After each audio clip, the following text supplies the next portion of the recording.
Hello there, welcome to Prime Sports with me, Razak Musbau. Well, former Black Star players continue to troop to the residence of Christian Atsu to commiserate with the family. Latest to make appearances, former Black Stars right back Samuel Inkum, whom he shared the field with in many games for the Black Stars. Earlier, Stephen Appiah, Asamoah Gyan, Suleiman Tari, and even the legend Abedi Ayew were among some former Black Star players to visit the family house of Christian Atsu. The players were at the family home of the Ghana International to show support following the passing after being a casualty of the earthquake which happened in Turkey and Syria on February 6th. Inkum, who also made donation to the family, spoke to the media after. Aside, oyobia oma, oyobia na kumomu, fita, oyobia ni semugo, ane na amazisi ase. Atsu has a clean heart and a very kind person. Maybe anytime me dream say I don't believe it, but you say Everybody is talking about him across the globe. His death is premature. School then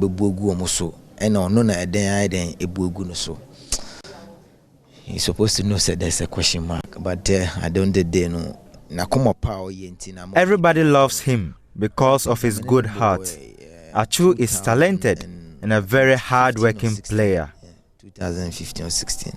I think it's 2015 or Cup of Nations. I think it's share amazing goals, and there. Attribute me in terms of football. You'll be our talent, and at the same time he's hard working. I would say you will be more talented and they don't work towards it. But actually he has the talent and he work hard. You can say you can't choose someone in terms of football near there. You has it because you know you to me modern boy why ama my Ghana.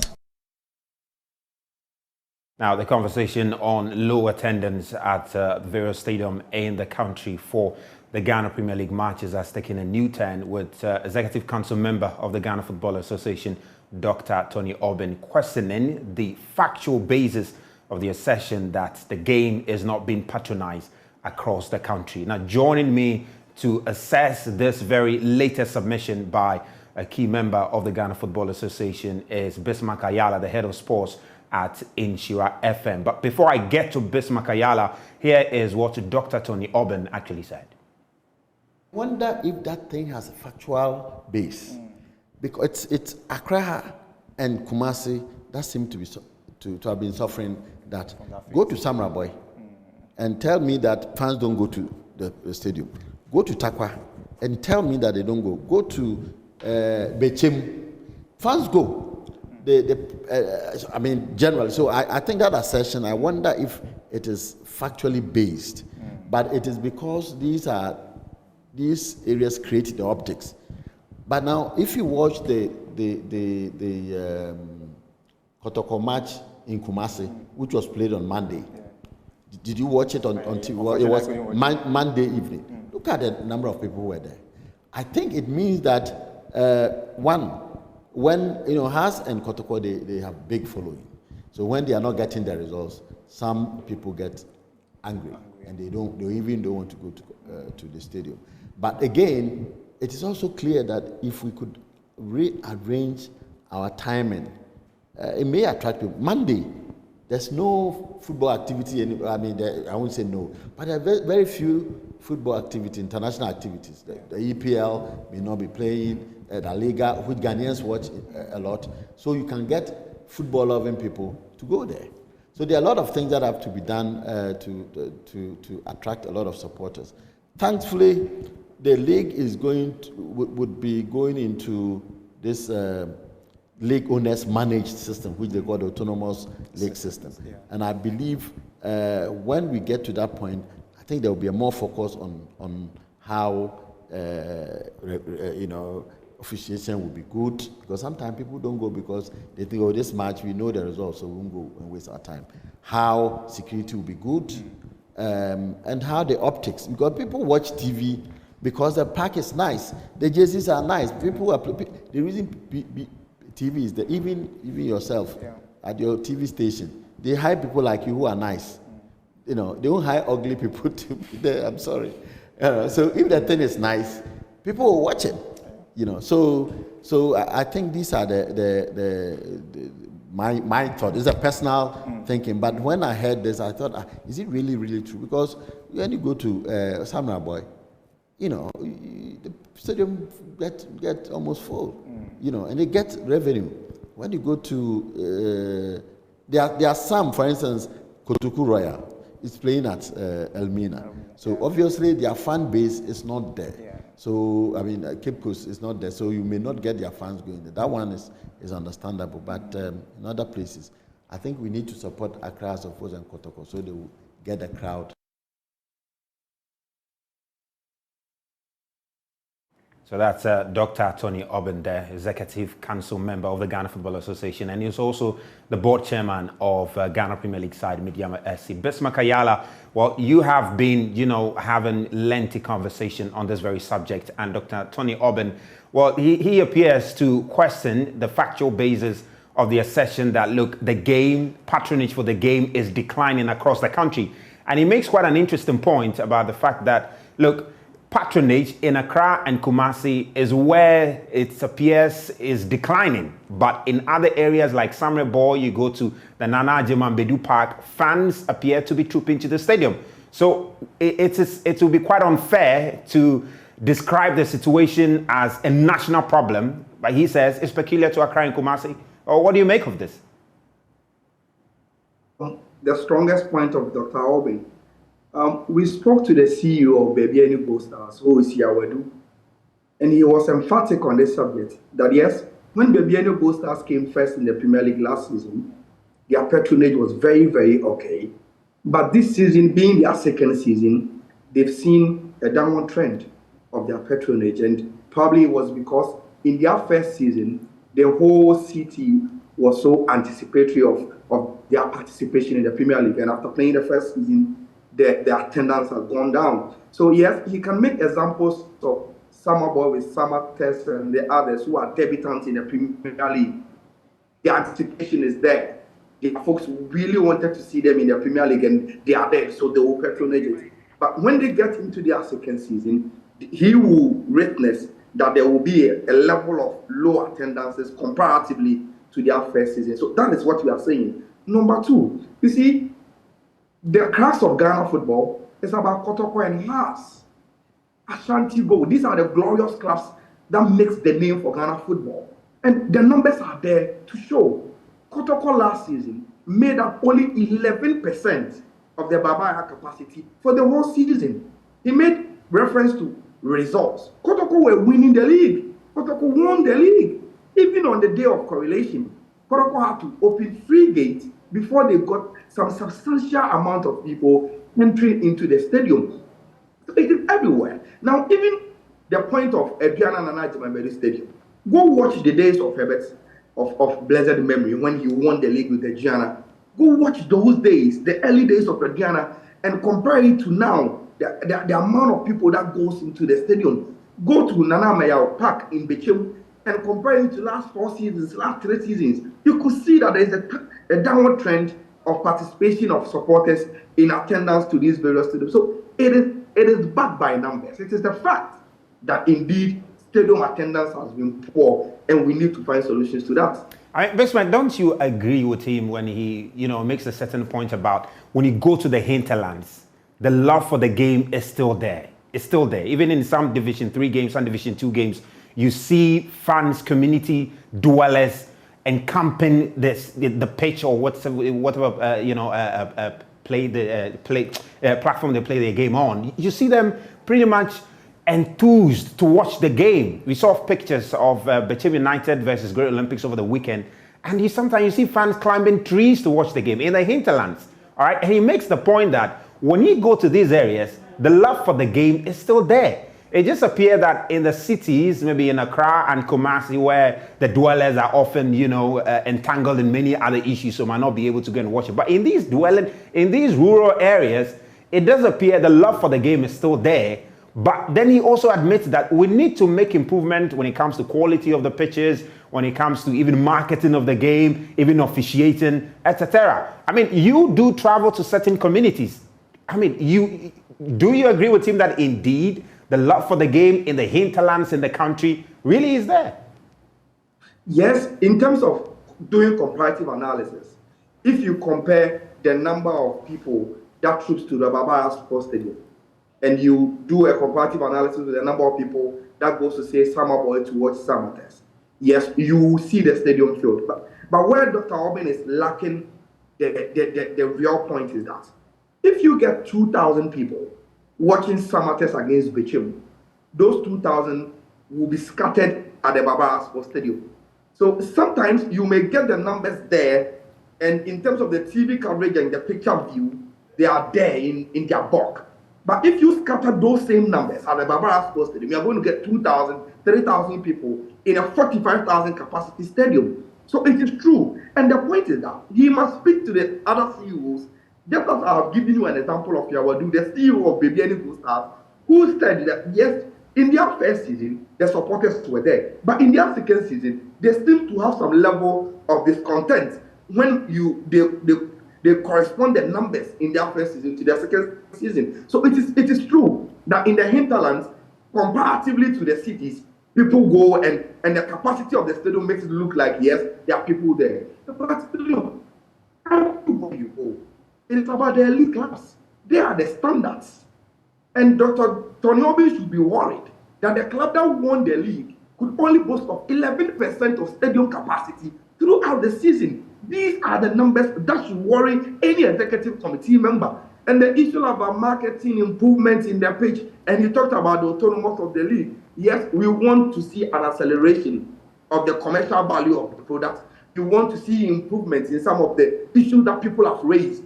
That are the reasons why they don't go to the stadium. The sanitation of the stadium, the security of the stadium, the quality of officiating, the quality of player exodus, and all those things, the marketing of the game. We need to see an improvement in all these other aspects of the game that will probably improve the attendance. It is a fact that is not deniable that really stadium attendance in our local league has really gone down.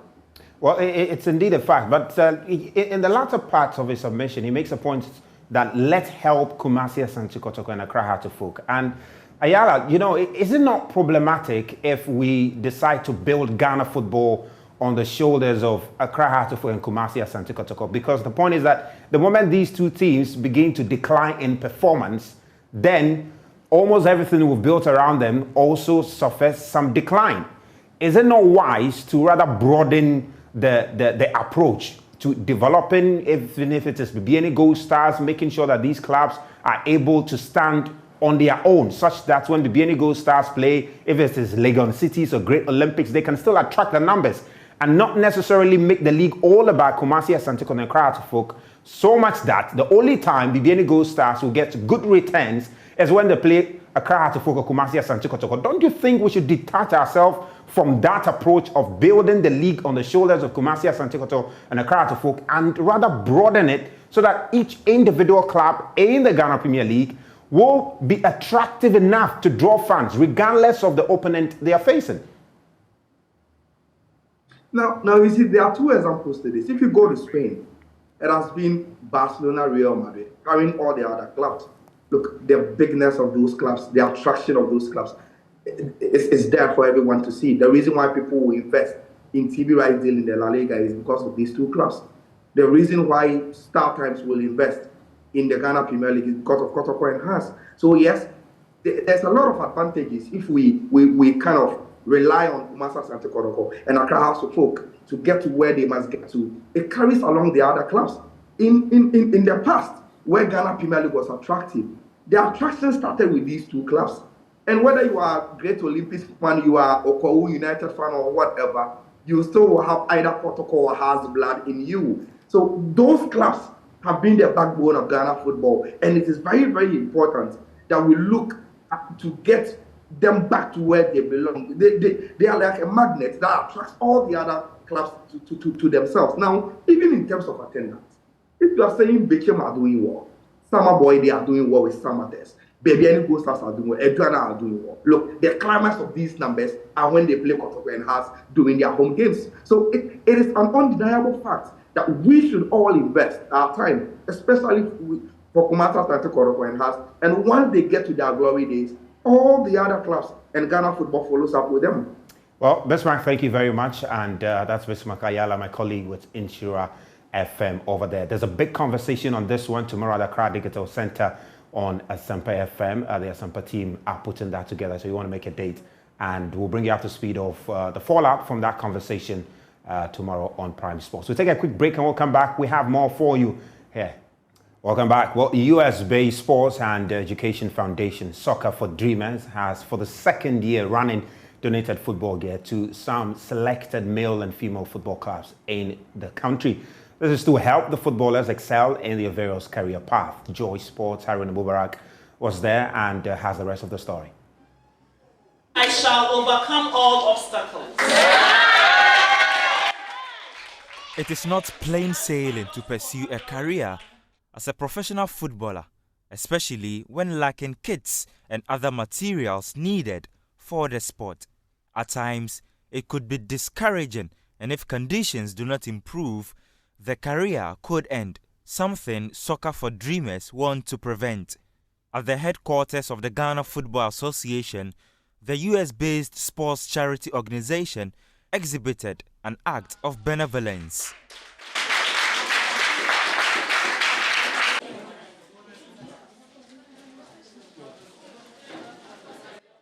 Boots, jerseys, shin guards, and other materials were given to male and female football teams. Even more for the females, menstrual cups and other health kits were donated to aid their career in addition to education on how to reach the very apex without being inhibited by their gender and menstrual cycle. Some beneficiaries expressed their gratitude to Soccer for Dreamers for its kind gesture. Madam Sylvia and the people who contributed in bringing all this broad message up, I really thank all of them and all the players that came, the playing body, the management, everything that came, being it Fade ladies, Anglo ladies, Root sisters. I really appreciate for them showing up, yeah, because without them, only me cannot come here and hear the news out. We need each and every one of them. So blessed up. We were using the sanitary pad and we used to change it regularly. Some can change it 3 times a day. And this thing that has come to stay, it will help us to save money and even to not to change ourselves or to stain ourselves, to keep ourselves healthy and look nice. So this thing will help us. I think it will really help us. So we are thankful to Auntie Sylvia and her team to continue to come along with more of this knowledge to help these female footballers. The act did not go unnoticed by the country's football governing body. I would like to thank my sister, Mrs. Akwabwa, and her brothers her sons and then the parents for taking the initiative to come to our aid. Like Auntie Rosalind mentioned, this is a very slippery area where many people do not want to talk about, or is an issue where many people fear to speak to. But the welfare of our girls is extremely important. The welfare of ladies who dedicate their lives to go into football in our part of the world is of extreme importance. With Soccer for Dreamers, football is used as a tool to create positive change for underprivileged individuals, families, and communities in Ghana, and they are keen to ramp up their efforts for that. Spoken to some of the girls, for example, who are using the menstrual cups, and out of the teams, last year we had representatives from 4 teams, and we had 10 girls from each team. And I know that at least 4 girls out of the 10 are using it. 40% for the first time. It's great. It's a start. We're also here to support them in whatever. Those who are not using it, we want to see how we can also support them. Why they are not using it, we're going to visit the teams to find out why they're not using it and in what ways we can support them. We're also going to follow up with some of the boys teams to find out how the gear that there was a lot of football boots, how it's helping them to develop their sport. An act of benevolence putting smiles on the faces of the players as they hope to rise from the current difficulty into future ease. Haruna Mubarak for Joy Sports. Well, I am Razak Musbau, and that's all we have for you on Prime Sports tonight. There's more on myjoyonline.com/sports. Up next is PM Express Business Edition with George Wiafe.